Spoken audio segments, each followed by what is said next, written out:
Hussain is the grandson of Muhammad and the younger of the two sons of Fatima and Ali, the holy family of Islam. This is the story of the beginning of the time of Imam Hussain. And we've now reached the year 680, 50 years after the death of Muhammad. Now something has gone horribly wrong in the Muslim community. Here we are 50 years, not quite 50 years, after the death of Muhammad, and we have the grandson of Muhammad being brutally killed in this way.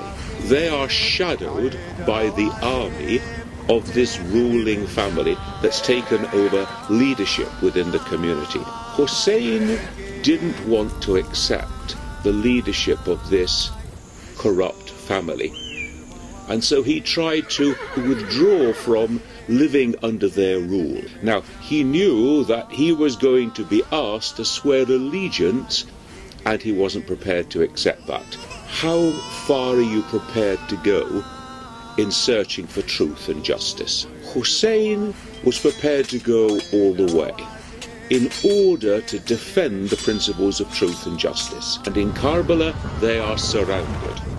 They can't go forward, they can't go back. And now comes the question: do you give in to the forces of injustice, to the forces of falsehood, or are you prepared to stand your ground?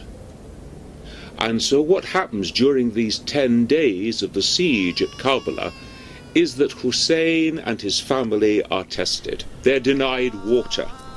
People go and try and get water and are killed in the process. So you can see the tension is building up here day by day until we reach the 10th day.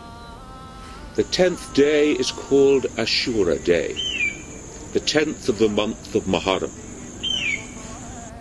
It's on this day that the massacre takes place.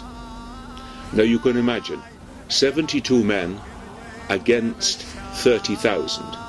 There's no discussion here about what the outcome is going to be. He becomes a role model of saying, we will stand on the principles of truth and justice. We will resist oppression. We will not give in even to the point of death, if that's what God has ordained for us. Rather than accept falsehood and injustice, we will sacrifice our lives. This is why Hussain becomes important. Here we are, 1400 years later, and everybody remembers the day of Karbala.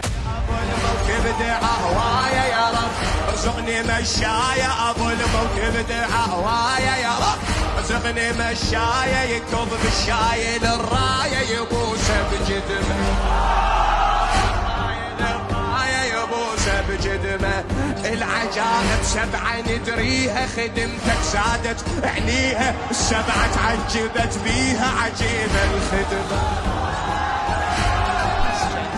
How as many as 25 million pilgrims walked to Karbala over the course of 40 days in mourning for a man who died 1400 years ago.